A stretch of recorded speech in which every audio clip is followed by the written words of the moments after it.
À quelques jours de Noël, le pâtissier troyen met les bouchées doubles. À 31 ans, après une première année de rodage, il s'apprête à vivre son premier grand Noël à la tête de sa pâtisserie. Ses clients aussi sont impatients. C'est très beau, mais c'est surtout très bon. Et c'est ça que je viens chercher avant l'aspect esthétique. Bien sûr que ça compte, mais c'est surtout le goût. On se doit d'être présent pour nos clients, de répondre aussi bien en qualité qu'en service. Donc voilà, ça représente, les périodes de Noël représentent 50% de notre chiffre d'affaires. Dans sa boutique du cœur de ville troyen, Tony Pluot joue sur la qualité.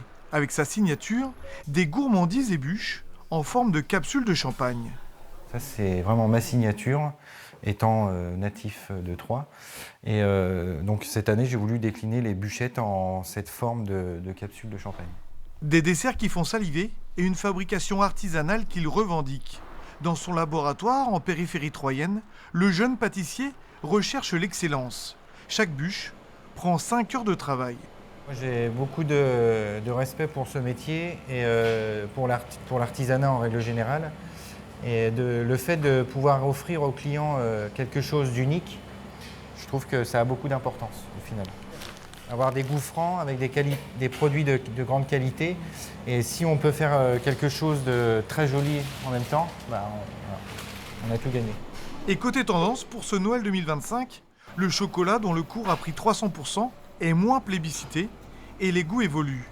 À l'image de cette bûche, à la vanille de Madagascar, à la clémentine de Corse et au yuzu de Provence. Il la travaille depuis juillet. On est arrivé à trouver l'équilibre parfait entre l'acidité et le goût de la vanille, tout en réduisant au maximum le sucre. On est prêt, en tout cas, à sublimer chacune des tables de Noël de nos clients, et ça devrait très bien se passer.